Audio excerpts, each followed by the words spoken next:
Hello mon ami, j'espère que tout va bien pour toi. Je suis heureux d'être avec toi pour cette émission Face à Face. J'ai un thème important à te partager, c'est celui des rêves. Et en fait, l'idée que je veux mettre en avant, c'est il n'y a pas de rêve sans combat. Il n'y a pas de raccourci, il n'y a pas de... On aimerait emprunter des raccourcis, mais finalement, on s'aperçoit que chaque rêve a un prix. Et il y a forcément quelque chose qui est sur ton cœur, un dépôt de Dieu.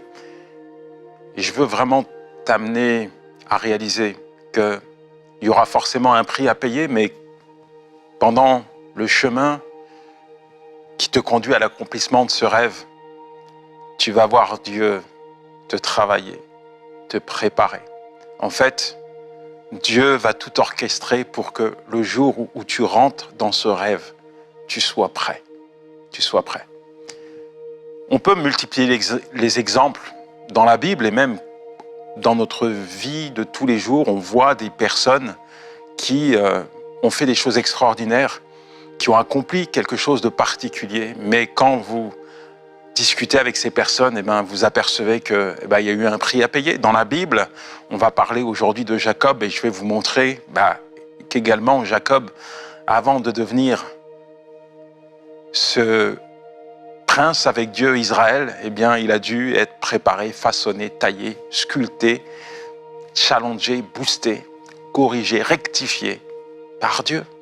Tellement important de comprendre ça. On va aller dans le livre de la Genèse, chapitre 28, versets 11-14, les questions d'un rêve.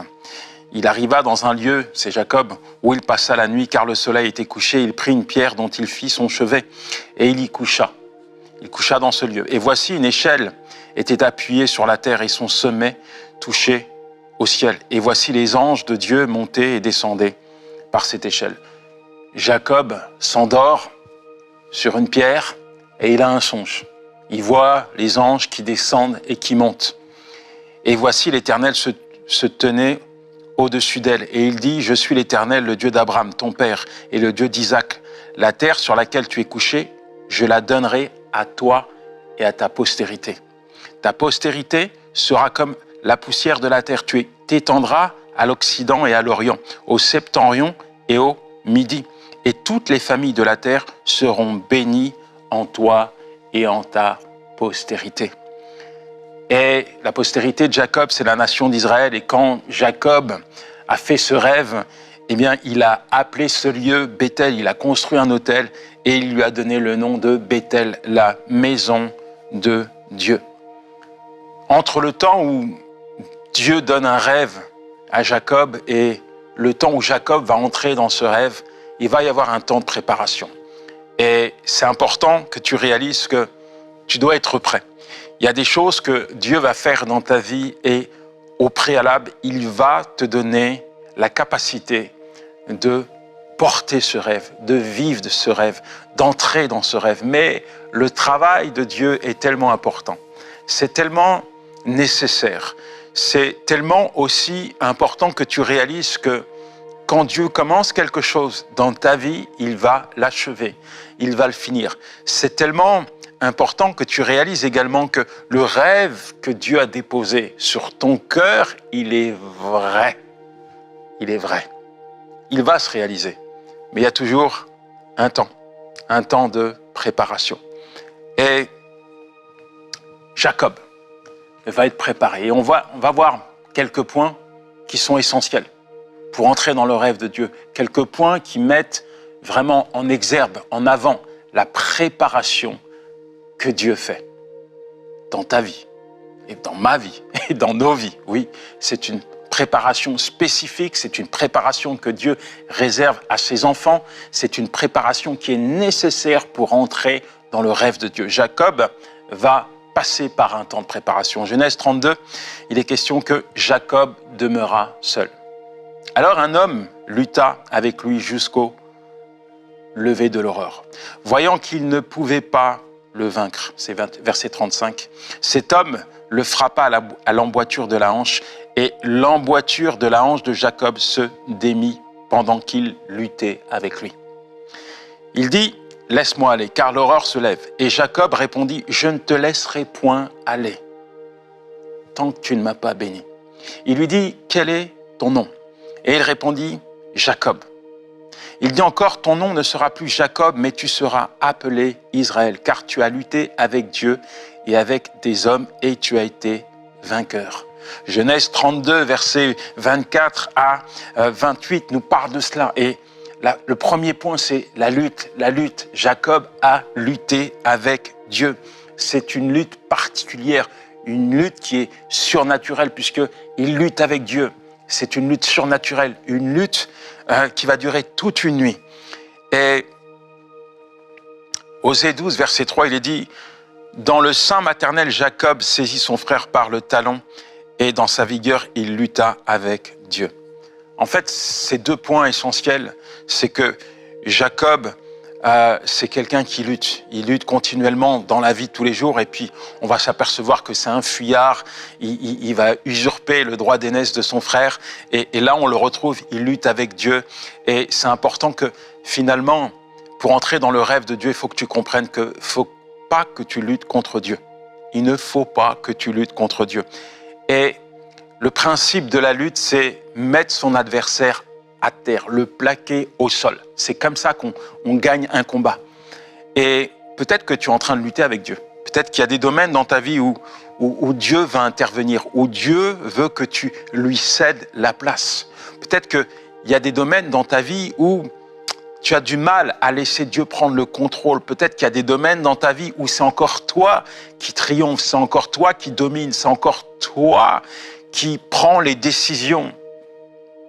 Je me souviens, d'un côté, il y avait ce rêve que Dieu avait placé dans mon cœur, celui de le servir. Et puis, d'un autre, il y avait des réalités qui étaient légitimes. Des enfants, une famille à nourrir, donc il faut que je travaille. Et ayant été privé de tout dans mon enfance, je ne tenais pas à ce que ma famille vive dans le manquement. Et il y avait un véritable dilemme, un véritable défi dans mon cœur qui se présentait à moi, puisque d'un côté, il y avait l'appel de Dieu qui se faisait ressentir, et puis d'un autre, il y avait ces réalités. Et les finances, pour moi, étaient importantes. C'était une nécessité. Je ne voulais pas revivre ce que j'avais vécu dans mon enfance. En fait, j'avais 3 travails. À un moment donné dans ma vie, je voulais tellement couvrir financièrement ma famille, tous les besoins, etc., que j'en étais arrivé à enchaîner 3 boulots. 3 boulots. Du matin au soir, du soir au matin, je travaillais. Et un jour, Dieu m'a dit, mais Yanis, si tu veux aller plus loin, si tu veux entrer dans ce rêve, il va falloir à un moment donné que tu me fasses confiance. Et j'ai lutté. J'ai lutté parce que j'avais peur. J'ai lutté parce qu'il y avait une dimension de foi dans ma vie qui était faible.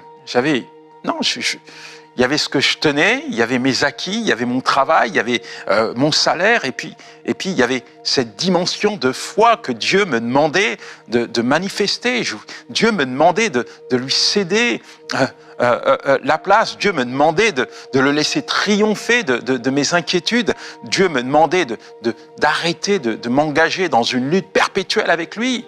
Parce que, au final, je remettais en question constamment l'appel de Dieu.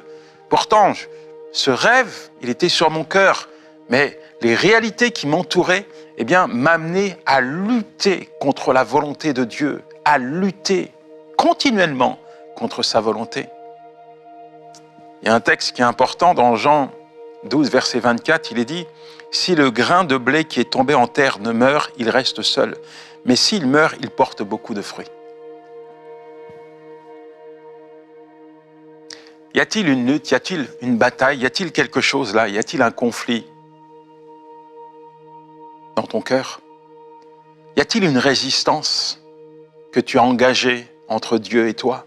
Y a-t-il quelque chose dans ta vie qui t'empêche d'avancer, qui t'empêche de suivre la direction de Dieu? Est-ce que tu es en lutte perpétuelle contre la volonté de Dieu? Y a-t-il une lutte là que tu as engagée? La lutte de Jacob, elle a duré toute une nuit, mais peut-être que pour toi, c'est une bonne partie de ta vie.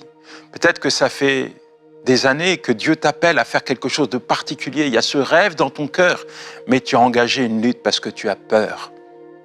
Tu as peur. Tu es dans la crainte, tu es dans le doute. Tu n'oses pas relever le défi que Dieu te lance. Tu n'oses pas faire confiance à Dieu. Tu préfères rester sur tes acquis. Y a-t-il une lutte? Il faut abandonner. Arrête de lutter contre la volonté de Dieu. Arrête de résister à l'appel de Dieu. Arrête. C'est pas la peine de lutter. C'est pas la peine de discuter avec Dieu. Cède-lui toute la place. Fais-lui confiance. C'est lui qui doit triompher de cette lutte. Pas toi, pas ton moi, pas tes acquis, pas tout ce qui touche de près ou de loin ta vie, ton confort. Non, c'est Dieu et Dieu seul qui doit triompher. Fais-lui confiance. Deuxième chose que Jacob va vivre pour être préparé par Dieu, c'est qu'il va voir Dieu briser ses appuis. La Bible dit que Dieu lui a démis la hanche. Jacob boitait. Auparavant, Jacob ne boitait pas et c'était un fuyard. Il a toujours fui, il a toujours couru. Il a couru pour escroquer le droit d'aînesse de son frère. Il a couru pour escroquer son beau-père. Il a toujours couru. C'est un fuyard. C'est un trompeur. Et là, Dieu lui déboîte la hanche. Quelqu'un qui a la hanche déboîtée, c'est quelqu'un qui est condamné à boiter. Et c'est une faiblesse de boiter. C'était une faiblesse pour Jacob de ne plus être sur ses appuis. Mais au sein de cette faiblesse, en fait, il ressort plus fort. Parce que désormais, il va devoir s'appuyer sur Dieu. Pour entrer dans le rêve que Dieu lui a donné, désormais, il devait apprendre à marcher en s'appuyant sur Dieu. Paul dira, alors qu'il a une écharpe dans le corps, il dira, je reconnais que je suis faible, mais c'est au sein même de ces faiblesses que ta puissance se manifeste. Peut-être que tu es faible, peut-être qu'il y a quelque chose dans ta vie que tu considères comme une faiblesse. Peut-être que tu n'as peut-être pas tous les qualités requises pour entrer dans ce rêve. Peut-être que tu te sens pas capable. Mais en fait, au sein même de tes faiblesses, je veux te dire, tu peux t'appuyer sur Dieu. Au sein même de tes faiblesses, tu peux t'appuyer sur Dieu. Comme Dieu l'a dit à Paul, ma grâce, elle te suffit, car ma puissance se manifeste, se déploie au sein même de tes faiblesses. Alors, accepte de t'appuyer sur Dieu. Accepte de lui faire confiance. Accepte de marcher dans la direction de ton rêve en comptant sur Dieu. Pas sur tes acquis, pas sur tes propres forces, mais sur lui et lui seul. Et puis, pour entrer dans le rêve de Dieu, il faut que tu sois déterminé. Jacob va dire à Dieu, je ne te laisserai pas partir, je ne te laisserai pas aller tant que tu ne m'as pas béni. Waouh! Est-ce que tu as déjà réalisé que le même Dieu avec qui tu luttes, c'est le même Dieu qui a déposé ce rêve dans ton cœur et qui va te conduire jusqu'à l'accomplissement de ce rêve? Quand tu réalises cela, tu te dis, c'est inutile. Pourquoi lutter contre celui qui veut me bénir? Pourquoi engager une résistance face à celui qui veut me voir heureux? J'ai mon fils qui vit un rêve, du moins il vit un rêve. Il veut entrer dans son rêve et il rêve d'être footballeur. Et parfois je lui parle et puis il me rétorque certaines choses. Puis il y a des fois je lui dis, mais tu sais mon fils, tout ce que je te dis c'est pour toi. Si je te demande de faire ci, de faire cela, c'est pour toi. Moi, ma seule satisfaction, c'est que tu puisses entrer dans ton rêve. C'est pour ça que je suis là, c'est pour ça que je suis à tes côtés. Je suis là pour te t'accompagner, je suis là pour t'aider, je suis là pour que tu puisses t'appuyer sur moi, je suis là pour t'encourager, je suis là pour être au quotidien avec toi. Je ne suis pas contre toi. Alors accepte mes conseils, parce que je recherche ton intérêt. Et ma seule satisfaction, c'est que tu puisses vivre ton rêve.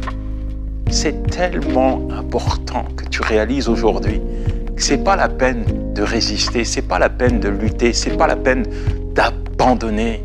Non, fais juste confiance à Dieu parce que lui, il veut t'accompagner, lui, il te veut du bien, lui, il sera satisfait le jour où tu vas entrer dans son beau projet, le jour où tu vas entrer dans ce rêve qu'il a déposé sur ton cœur. C'est là qu'il sera heureux. Mais c'est pour ça qu'il te prépare, c'est pour ça qu'il te travaille, c'est pour ça qu'il te demande de prendre des bonnes décisions parce qu'il veut que tu puisses entrer dans ce rêve. Alors, Dieu va lui dire, ok, quel est ton nom? Quel est ton nom? Jacob. Désormais, tu ne t'appelleras plus Jacob, mais Israël. Israël.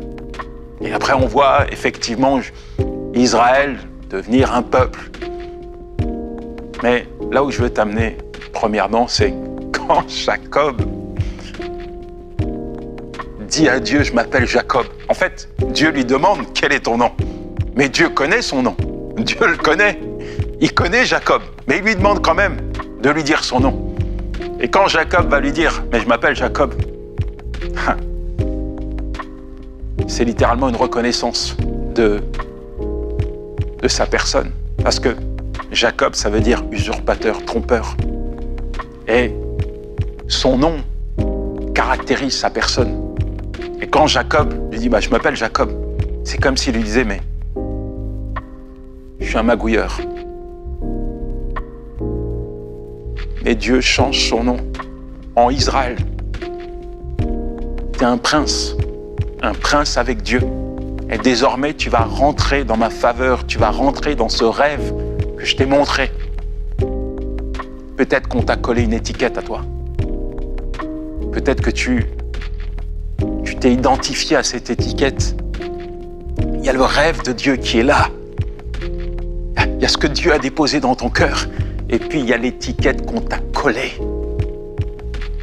Peut-être qu'on t'a dit, tu es incapable, tu n'y arriveras jamais, tu es inutile, tu es mauvais, tu es un échec. Je ne sais pas quelle étiquette on t'a donnée. Peut-être que tu la portes depuis des années. Peut-être même quand tu te regardes dans la glace, tu vois cette étiquette. Je vais te dire, cette étiquette, elle est fausse. C'est un mensonge. Un mensonge. La Bible dit dans 2 Corinthiens 5, verset 17, si quelqu'un est en Christ, c'est une nouvelle créature. Les choses anciennes sont passées, voici toutes choses sont devenues nouvelles. Tu es un enfant de Dieu. Tu es un enfant de Dieu. C'est pas la peine de vivre au travers de cette étiquette. C'est pas la peine de laisser à cette étiquette de te mettre en porte-à-faux avec le rêve de Dieu. C'est pas la peine de te dire ça n'arrivera jamais. C'est pas la peine de penser à abandonner cette marche sur le chemin là que Dieu a tracé sous tes pas, qui te mène à l'accomplissement de ce rêve. Non. Ne vis pas au travers d'une étiquette. Vis au travers de ce que tu es véritablement. Tu es un enfant de Dieu. Seigneur est bon. Le Seigneur est grand. Le même Dieu qui t'a créé, il te connaît. Il te connaît. Il te connaît. Il te connaît. Et il te dit en ces instants, mon enfant, relève ta tête. N'abandonne pas.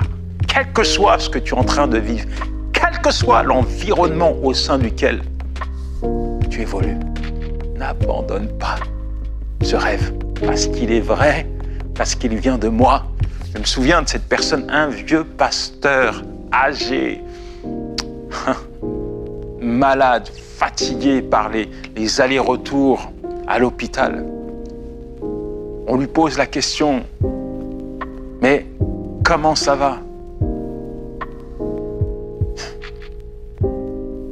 En fait, ce pasteur, son désir, c'est d'évangéliser. Son désir, c'est de prêcher l'évangile au quotidien.